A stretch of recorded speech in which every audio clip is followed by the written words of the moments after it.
এই কাজটি করতে হলে ফোনের প্লে স্টোর অ্যাপ্লিকেশনটি ওপেন করব।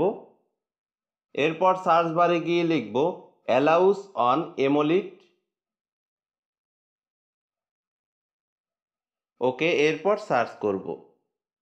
সার্চ করার পর প্রথমেই দেখতে পাবেন অ্যালাউস অন এমোলিড, এখানে ক্লিক করব। এরপর এখান থেকে এই অ্যাপ্লিকেশনটি ইনস্টল করে নেবেন। আমার যেহেতু ইনস্টল করা আছে আমি আর ইনস্টল করব না, আমি এখন সরাসরি এই অ্যাপ্লিকেশনটি ওপেন করব। এরপর এখানে কিছুক্ষণ ওয়েট করতে হবে। এরপর এখানে দেখতে পাচ্ছেন I accept the privacy policy and terms of use, এর পাশে দেখতে পাচ্ছেন একটি বক্স আইকন, এখানে টিকমার্ক করে দিব। এরপর নিচের দিকে দেখতে পাচ্ছেন তীর আইকন, এখানে ক্লিক করব। এরপর প্রথমে দেখতে পাবেন ডান অপশন, এরপর দেখতে পাবেন অ্যালাউ নাও, এরপরেও আবারও দেখতে পাবেন অ্যালাউ নাও, এরপর আবারও দেখতে পাবেন অ্যালাউ। প্রথমে আমি অ্যালাউ নাও অপশনটিতে ক্লিক করব। এরপর অ্যালাউ চাইলে অ্যালাউ করে দিব। এরপর আবারও দেখতে পাচ্ছেন অ্যালাউ নাও, এখানে ক্লিক করব। এরপর এখানে দেখতে পাচ্ছেন অ্যালাউস অন এমোলিড, এখানে ক্লিক করব।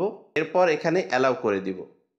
ওকে, এরপর এখান থেকে ব্যাকে চলে আসব। এরপর আবারও অ্যালাউ নাও এই অপশনটিতে ক্লিক করব।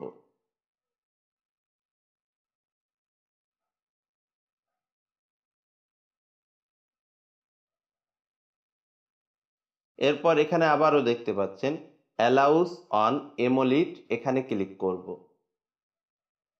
এরপর এর নিচে দেখতে পাচ্ছেন allows access to the use record, এর পাশে দেখতে পাচ্ছেন ইনেবল অপশন, এই অপশনটি এখান থেকে ইনেবল করে দিব। ওকে, এরপর এখান থেকে ব্যাগে চলে যাব। এরপর নিচের দিকে দেখতে পাচ্ছেন তীর আইকন, এখানে ক্লিক করব।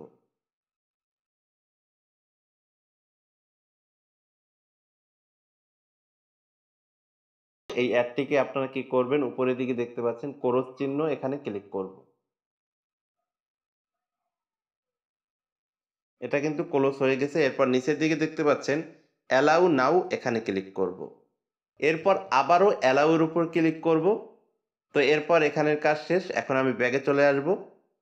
ব্যাগে চলে আসার পর আমার ফোনের স্ক্রিন লক করব।